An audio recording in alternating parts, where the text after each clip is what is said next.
Good afternoon, everybody, and welcome to this webinar on the IMI2 Call 9 topic on the development of immune tolerance therapies for the treatment of rheumatic diseases.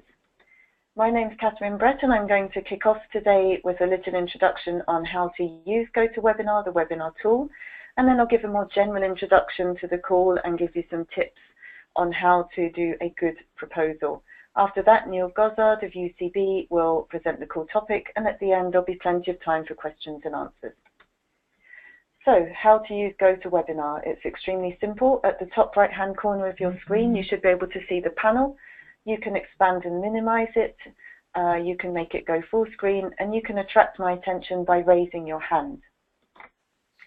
From the audio point of view, you've got two options. In many ways, the simplest one is probably to use your computer speakers. If you have any problems, then obviously you should check your speakers are switched on and not muted. And you can also do a sound check to make sure that GoToWebinar is picking up the right speakers.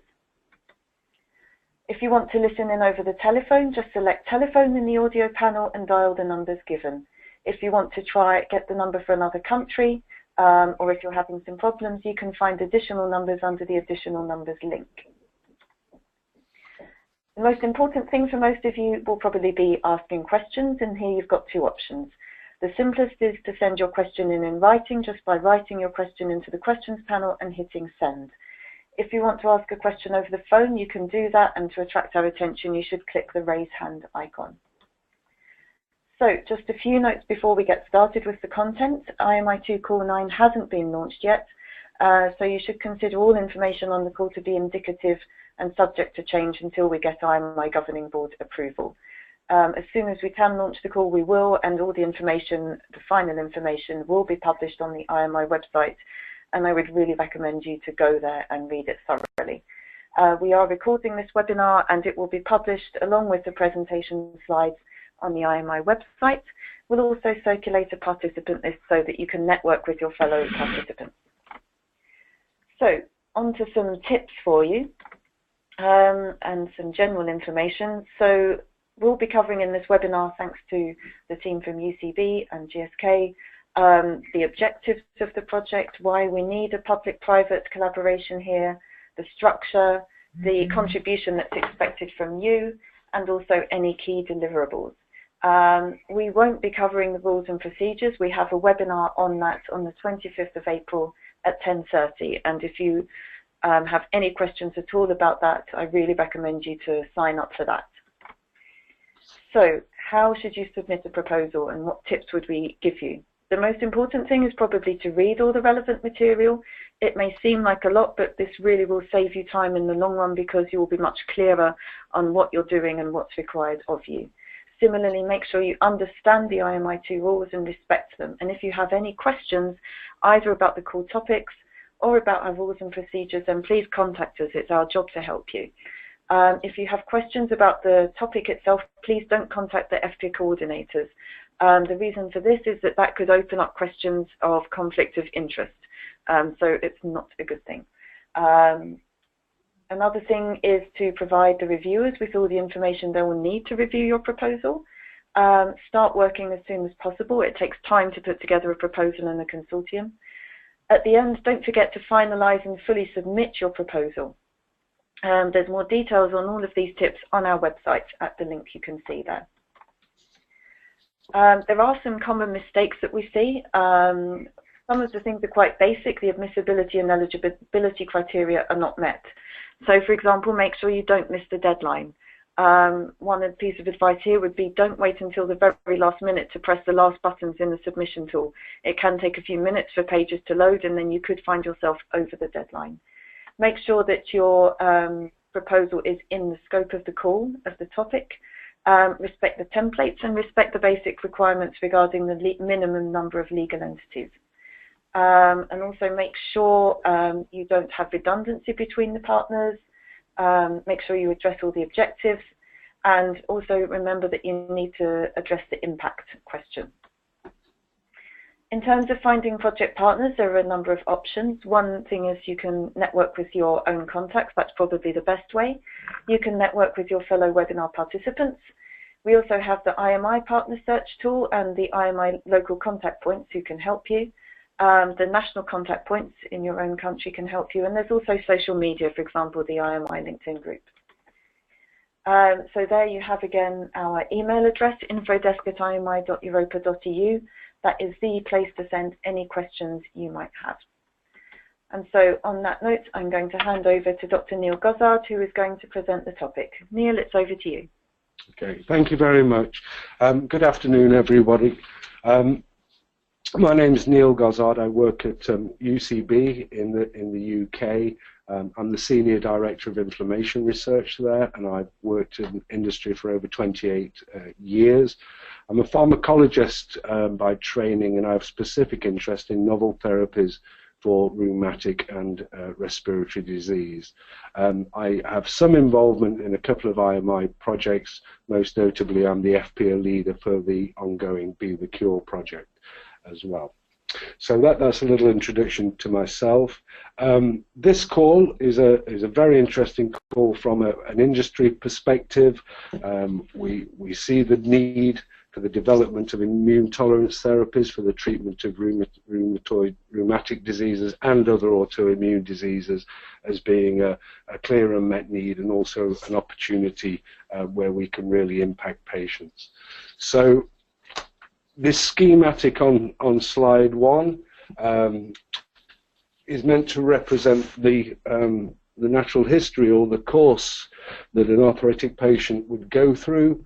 The line rising goes from a state of normal immunity to autoimmunity. Then we start seeing the presentation of non-specific symptoms such as fatigue, a little bit of arthralgia, not feeling too great.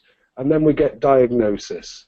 And then once we have diagnosed disease, we treat patients with methotrexates and perhaps at the later stage the biologicals. But really that represents a chronic treatment, and if we take that away, the disease returns and the patient starts to suffer again.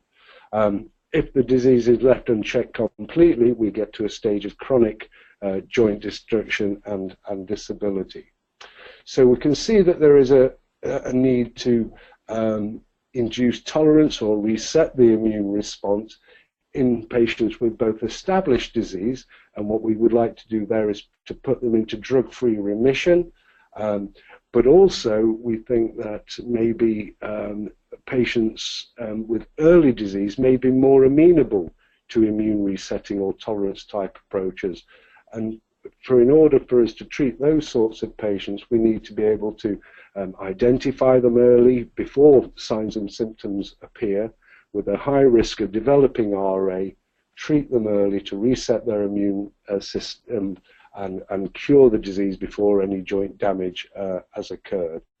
And it's hoped in the future that healthy but at-risk patients would be offered screening procedures and vaccination-like treatment for the prevention of RA, and that's a sort of a secondary but very important goal.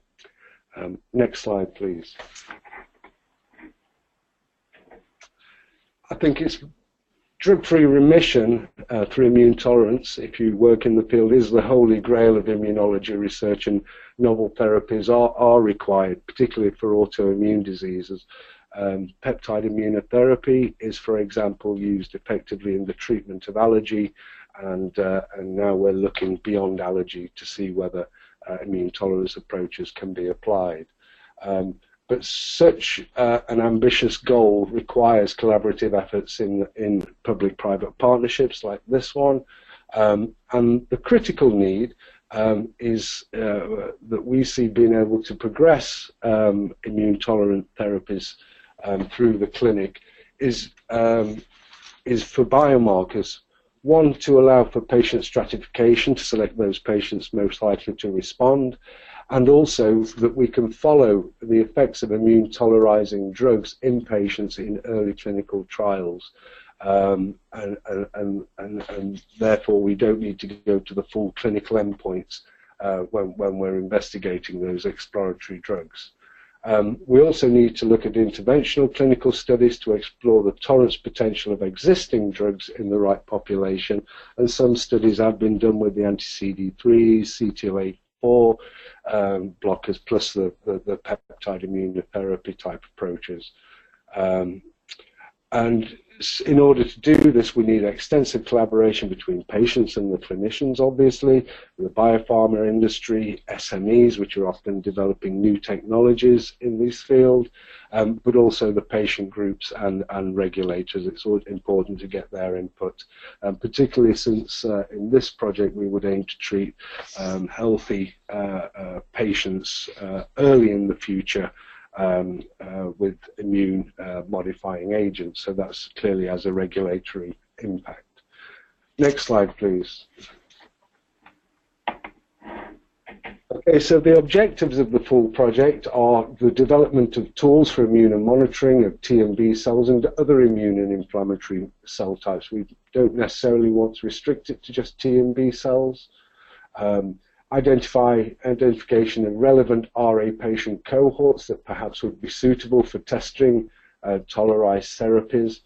And this patient selection could be based on their genetics, their previous response to therapy, their immune phenotype, their autoantibody profiles, and other markers that we can measure in these patients. And also, as I've mentioned, to conduct experimental studies using a small number of highly selected RA patients to measure changes in immunity following therapeutic intervention. And this could be with existing immunomodulators, peptide immunotherapy, and other approaches that are in the academic world. Would be very interesting. So that's a summary of the objectives of the full project. Next slide, please. Okay. The pre-competitive nature, I think it's desirable to build upon some of the existing public-private partnerships where possible. I'm very aware of Be the Cure and the RA MAP projects. That's a UK-based project. I'm less familiar with the tolerance restoration in autoimmune diseases and the NIH Tolerance Network. I do know quite well, and there's some other examples of pre-competitive consortia working in this field, and it would be great to build upon those sorts of initiatives. Next slide, please. Okay, how will this impact the research and development process for the development of pharmaceuticals? Well, it would improve the scientific understanding of the regulation of immunity in RA, but we may be able to transfer to other diseases such as type 1 diabetes, multiple sclerosis, some interest there. And it may lead to the identification of novel drugs, targets, and pathways.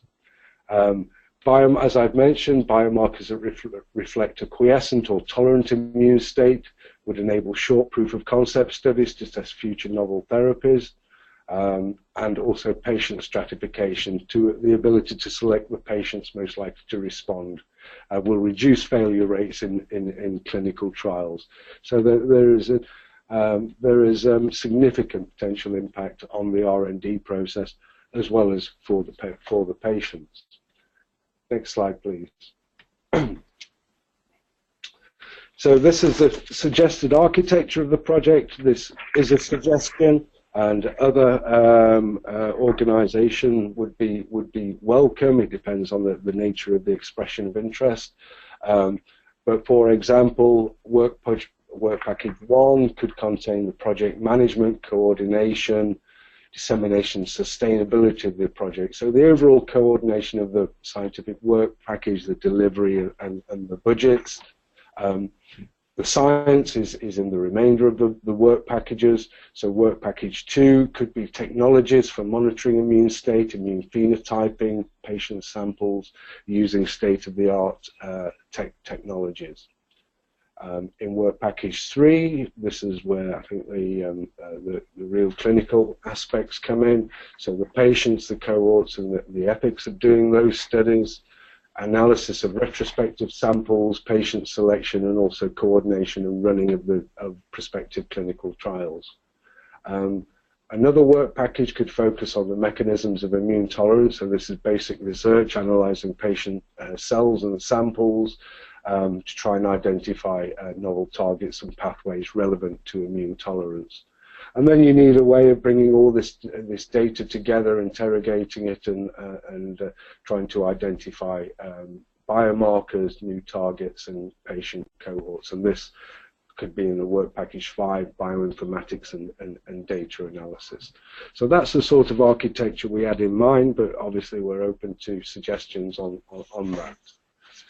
Next slide, please. So what the expected contribution from successful applicants, experienced in the clinical investigation of rheumatoid arthritis, particularly for the early treatment of pre-arthritic patient populations, and biomarker qualification would be advantageous. A detailed understanding of the immune response in RA and methods for immune monitoring, access to patient cohort samples and the ability to conduct interventional studies would be important, and also to include SMEs that can often provide very relevant immune monitoring technology that can be of great value.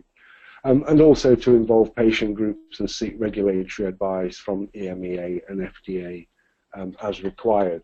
So that's the sort of skill set we think a successful applicants consortia should bring. Next slide, please. Okay. The expected in-kind contributions from EFPIA members, and this can differ according to the company and their bandwidth, but in projects that I've been involved with already, the EFPIA companies often provide reagents, including proteins, antibodies, and small molecule tools for the academic groups to use. Provision of clinical samples for analysis when they have them and they've been collected appropriately.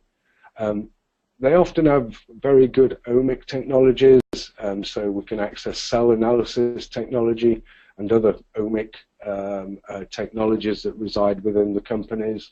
They usually have extensive bioinformatic analytical skills, and also experimental therapeutics, novel drug substance that they're interested in positioning as a tolerance approach, and they may be able to bring that to the group for studying.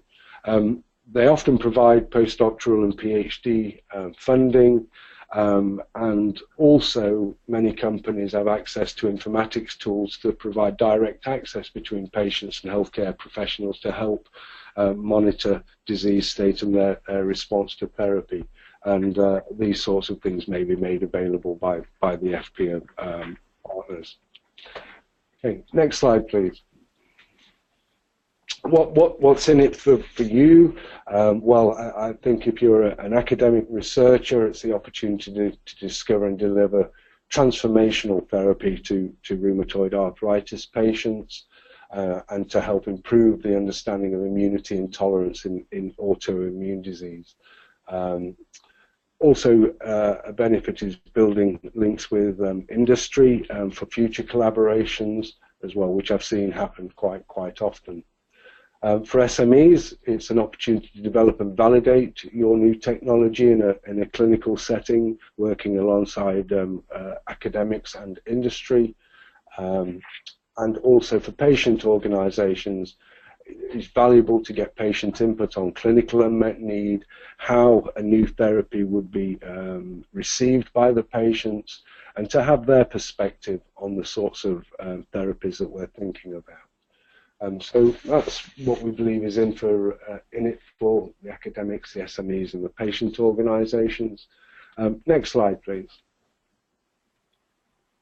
So the key deliverables for the full project, as I've mentioned, is biomarkers for monitoring the development of autoimmunity and a tolerant immune state, and we believe this is required in order to advance novel therapeutics into the clinic. We also need methods to stratify patients for clinical studies, and this is essential to reduce failure rates in early clinical trials and deliver the right sort of therapy to the right patient. Methods for T&B cell phenotyping and function and monitoring of autoantibody profiles and other markers that we could measure. also to identify new drug targets and pathways of potential to induce immune tolerance. And we will create a repository for all this new data to allow for mining of new targets and pathways in the future. So we think that these would be the key deliverables to this project. Next slide, please. And I think that's it. And I think we're happy to take questions. Thank you very much, Neil. It is now time for questions and answers. As I mentioned earlier in the webinar, there are two options for you.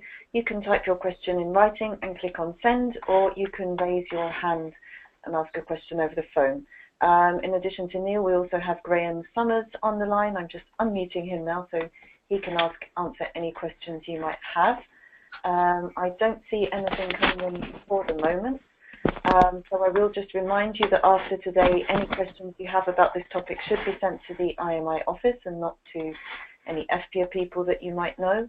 And if you have any questions about the rules and procedures, then do sign up to our rules and procedures webinar on the 25th of April. And keep an eye out as well for the launch of the call, because then you'll have the final text of this and all the topics, as well as important things like deadlines and eligibility criteria, the templates you'll need to complete the proposal, and all kinds of things like that. We do have a question in, a couple coming in now, from Winifred Neuhaus. Which companies are involved in the EFPIA consortium? Okay, so at the moment we have pledged interest from UCB, GSK, Janssen and Sanofi. Okay. And we welcome further EFPIA partners as well, but that's who we have at the moment. Okay, and I will add as well that when we publish the final call text, the list of EFPIA companies related to each topic is in there.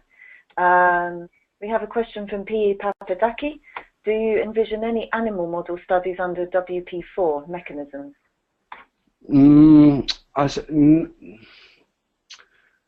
Possibly. I'm a bit reticent to think that there will be extensive animal work in this project.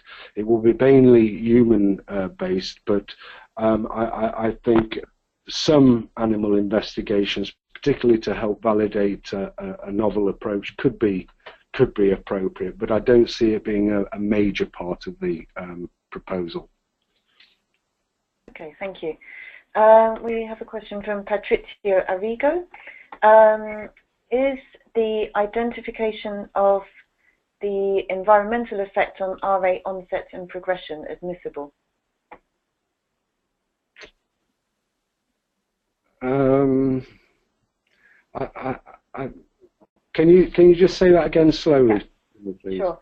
So, is it admissible, the identification of environmental effect on RA onset and progression? So, I suppose that's identifying risk factors.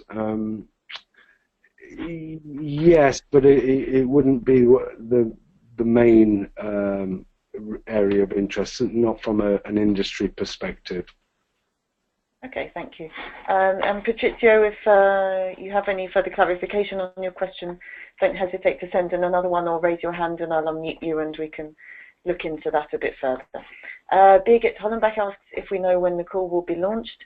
Not exactly, hopefully in the very near future though. And what we will do is we will send around an email to all of you with that information as soon as it's launched, so you can get hold of it.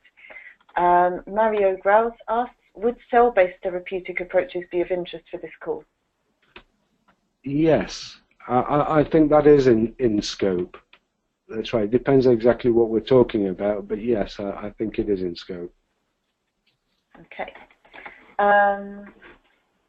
Doris Rakowski asks, Omics Technologies and Bioinformatics were listed as in-kind from EFPIA partners. Is there still room for academic applicants to contribute with this expertise in a project? Oh, yes, very much so. And in fact, what we would encourage is that the academic bioinformaticians working alongside the industry bioinformaticians to work on this sort of project. Okay. These questions are going very fast, so thank you to Neil and to all of you for asking good, clear questions. We don't have any more questions for the moment, so if you still have a question, then I would advise you to type fast. We do have a question from Andreas Weinheusel. Is it possible to get in contact with people from this webinar, and can we send round an email?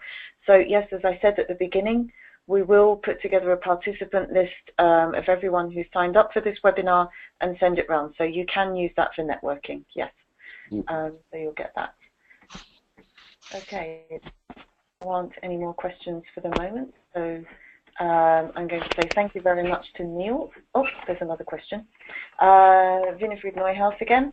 Is it imaginable to include in vitro research into the basic research, for example, the interplay of immune cells with biological barriers with respect to the influence immune cells onto, for example, the blood-brain barrier functionality and its influence on neurodegenerative diseases? I would say less so. The focus here is in rheumatic diseases. So I would have thought less so, yeah. Okay, thank you. Okay. If anyone else has a question, speak now or forever hold your peace. I'm going to say in that case, thank you very much to Neil for presenting and to Graham for being on hand for questions. Thank you to all of you for your interest in this topic. And we will let you know as soon as the call is launched, and good luck with your proposals. Thank you, everybody. Thank you.